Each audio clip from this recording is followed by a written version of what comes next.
Добар ден, вие сте со најновото издание на Урбаните вести, а еве што ќе гледате во нив.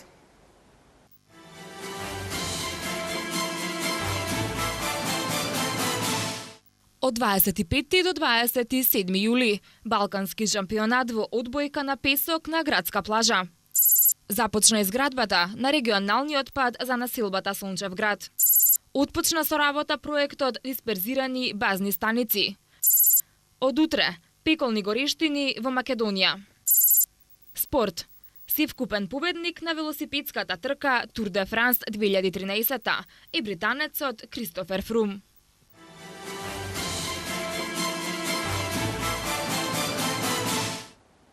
14 двојки во машка и 13 во женска конкуренција од 8 земји од регионот ќе земат учество во четвртиот поред меѓународен турнир во одбојка на плажа, кој воедно е и прво сениорско балканско првенство, кое ќе трае од 25 до 27 јуни, а ќе се случува на двата одбојкарски терени на градската плажа парк. Повеќе детали во продолжение.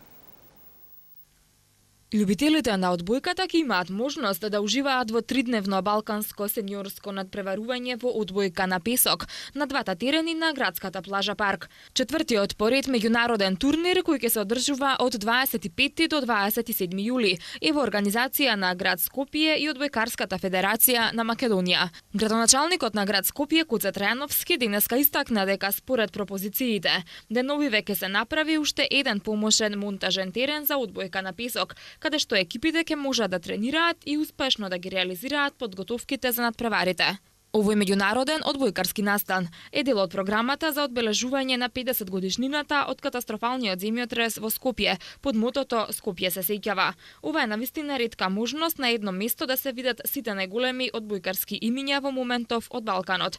Затоа би ја искористил оваа можност да ги поканам скопјани да присуствуваат на атрактивните мечеви на градската плажа парк овој викенд, истакна градоначалникот Трајановски.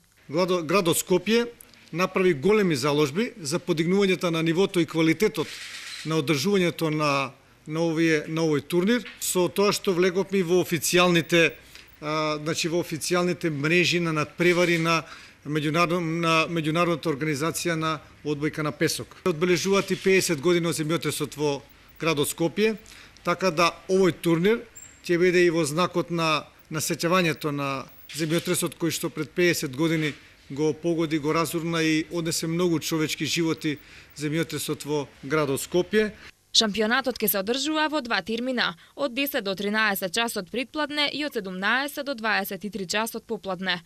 На турнирот покрај од Македонија потврдено е учеството на екипи од 8 балкански држави: Србија, Романија, Албанија, Турција, Босна и Херцеговина, Бугарија, Црна Гора и Молдавија.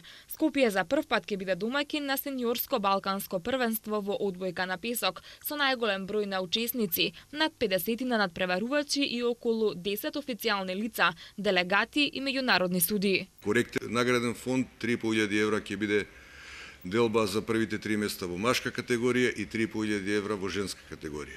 Од овој турнир ќе се првите надпреварувачи ќе земат и бодови за понатамошно рангирање годишно на табелата на Европска одбојкарска конфедерација. За нас е многу битно да као многу јака и добро организирана Балканска асоциација има максимална поддршка од страна на Европска одбојкарска конфедерација. Оваа година се одобрени за Балканот 3 сениорски турнира. Ние фактички оваа серија на сениорски шампионати со бодување го отвараме во Скопје. Од 2 до 4 август домаќин ќе биде Грција и последниот турнир ќе биде во Турција од 9 до 11. Паровите од Македонија во машка категорија, тоа се нашите репрезентативци. Јовица Симовски ќе настапи со Филип Деспотовски и вториот пар машки ќе биде Александар Милков со Владко Трајчевски.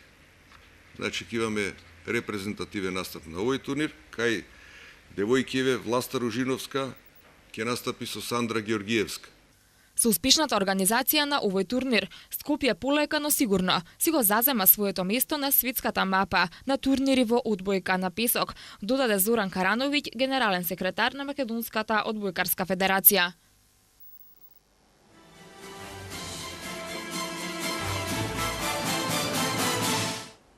Општина Газибаба во соработка со Оделението за превенција при Севера Скопје го спроведе проектот "Не оставајте вредни предмети во вашиот автомобил". На промоцијата присуствуваа градоначалникот Тони Трајковски, командирот на полициската станица Газибаба Томче Петрушевски и представници од Оделението за превенција при СВР Скопје.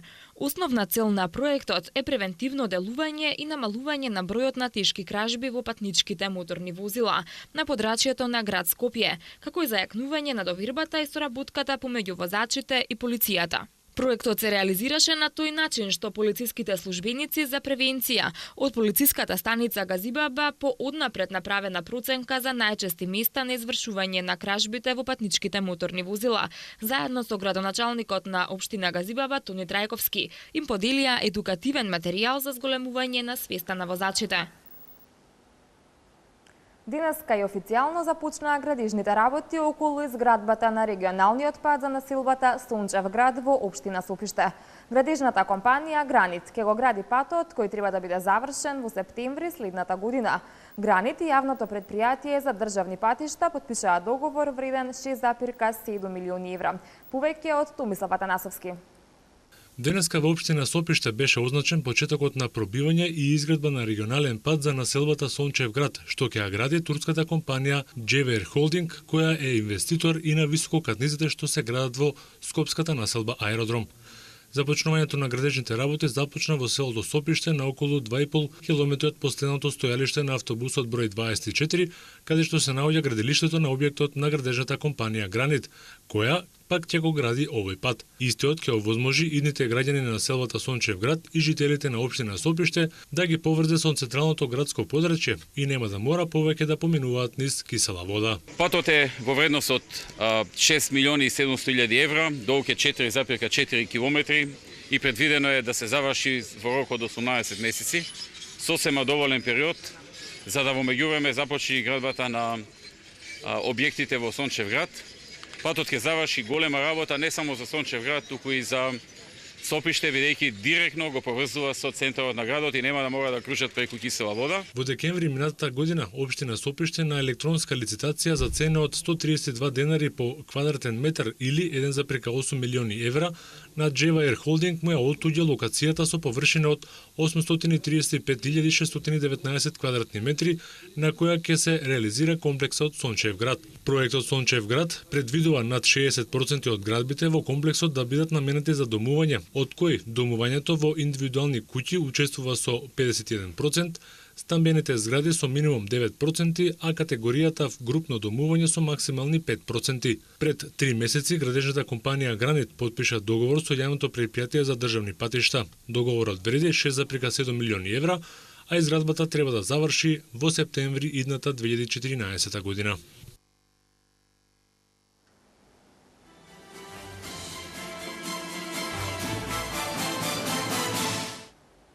Екипите на град Скопје и на јавното претпријатие улици и патишта деновиве завршија со чистење на коритото на реката Вардар, што се реализира во согласност со програмата за одржување на коритото на реката Вардар, реката Липенец и отворените канали на подрачјето на град Скопје. Исчистена е должина од 5000 метри од двете страни на коритото или вкупно 30.000 квадратни метри. Машинско чистење на наноси од земја, комунален отпад и вегетација е извршено во минор коритото на реката Вардар кај локацијата од мостот Тодор Александров до објектите на комунална хигиена, односно стационарот за кучиња кај Вардариште од левата страна и до објектите на Фудбалската федерација на Македонија од десната страна. Вкупно машински се исчистени 1150 метри од двете страни на коритото, при што се извадени околу 9000 кубни метри отпаден материјал. Отпочна со работа проектот Дисперзирани базни станици. Проектот е наменет за граѓаните од скопските општини Бутел, Киселавода и Ѓорче Петров при вадење на биометриски лични документи. Во оваа фаза проектот ќе се реализира во полициските станици во Бутел, Драчево и Ѓорче Петров. Прилог на Андријана Димитриевска. Во полициските станици во општина Бутел, Киселавода и Ѓорче Петров денеска почна да функционира проектот Дисперзирани базни станици, а е наменет за вадење биометриски лични документи. Министерката за внатрешни работи Гордана Јанкуловска денеска ја посети дисперзираната канцеларија од каде што ќе се издаваат личните документи заедно со градоначалникот на град Скопје Коце Трејановски и градоначалникот на општините Бутел, Киселавода и на Ѓорче Петров Петре Латиновски Петролатиновски, Билјана Беличанец Алексич и Сокол Митровски. Ова беше барање на граѓаните пред се од населените места во општините кои се прилично оддалечени од централната позиција каде што досега вообичаено се издаваа лични документи, значи објектот на македонската радио телевизија, и веќе подолго време градоначалниците во име на граѓаните се обраќаа до нас и бараа да изнајдеме техничко решение за да им се олесни можноста на граѓаните да дојдат до бараните лични документи со колку што е можно помалку напор и во колку што е можно пократко време и доколку е можно да го направиме тоа во нивната непосредна околина, односно во областа каде што тие живеат. Министерката додаде дека канцелариите ќе работат од 10 до 18 часот, но ако има потреба ќе се разгледа и можноста за двосменско работење. И за овие канцеларии ќе може да се закажува преку повикувачкиот центар, со тоа што граѓаните ќе бидат прашани дали за документот сакаат да аплицираат и да го подигнат во дисперзираната или во централната канцеларија. Овој проект го поздрави и градоначалникот на општина Бутел Петри Латиновски. Навистина, како што кажаме, граѓаните од најруралните населени места, кои што патува по 20 и повеќе километри, како што е Љубанци, Љуботен, Кучевиште, денеска ќе имат можност, Радишани ќе имат можност непосредно, најблиско да се ги остварат своето право да можат да ги извадат своите лични документи.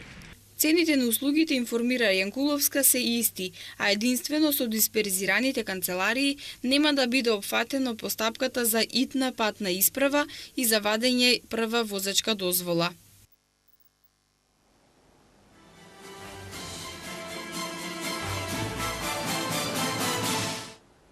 Малиот паркинг за таксисти спроти аптеката Зегин на површина од 1100 метри квадратни ќе се притвори во мал плоштад, најавува Општина Центар. Градежните активности веќе неколку дена се во тек. Плоштадот ќе овозможи повторно проток од улицата Ѓуро Ѓаковик, сега преименувана во Мирослав Крлажа, кон блоковите во некогашниот правец покрај ресторанот кај Маршалот, се до домот на градежници. А покрај тоа ќе се овозможи и паркинг простор за жителите на локалните објекти, додаваат од Центар. Проектот ќе чини околу 2,5 милиони денари. Целиот простор е произлезен од кружница, па таква ќе биде и урбаната опрема во цилиндричен облик. Клупите ќе имаат кружен облик со 3 различни димензии за 1, 3 и 5 луѓе, кои ние ги нарекуваме клупи за различни социјални групи. Светилките се современи и минималистички со штедлива енергија, а останатото осветлување ќе биде амбиентално, информираат од Центар. Плоштадот ќе има и зеленило сконцентрирано во 2 точки, како мали концентрирани шуми со бујни дрва. Партерот ќе биде изработен од вештачки гранит, а урбаната опрема е стандардна, што значи 2 клупи и канта за отпадоци. Ќе бидат поставени и столпчиња за регулирање на сообраќај. Од утре се враќа летото во Македонија. Метеоролозите најавуваат африкански топлотен бран. Се предвидува дека до четврток живата во термометрите ќе достигне максимални 40 степени, највисоки за ова лето. Повеќе од Ивана Митковска.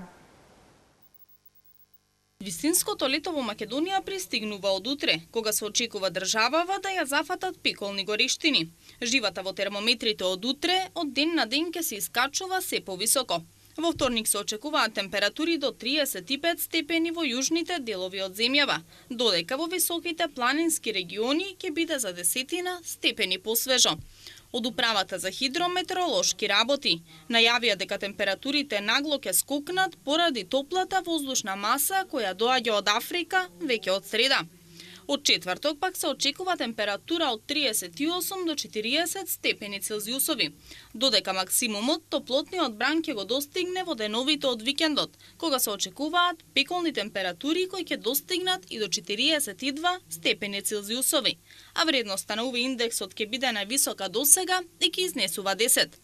Затоа лекарите препорачуваат да се носи светла и лесна облека, а при директна изложеност на сонце да се носат заштитни очила и капа, да се внесува помало количество на мрсна храна, а да се консумираат повеќе свежо овошје и зеленчук, да се пијат повеќе течности, особено вода. Хронично болните лица да ги почетуваат препораките на своите матични лекари и да ја земаат редовно препишаната терапија. Лекарите предупредуваат граѓаните што подолго да престојуваат во затворени простории и да не се изложуваат директно на сонце од 11 до 17 часот, а доколку е неопходен престојот на отворено да се прават почести одмори по ценка.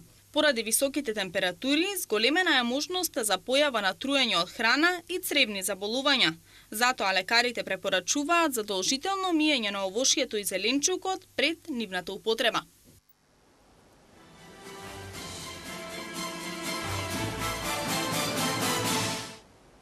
Следуваат минути за спортот. Тито Виланова се повлече од функцијата тренер на Барселона. Британецот Кристофер Фрум е сивкупен победник на велосипедската трка Тур де Франс 2013, но пред спортот да ги видиме рекламите.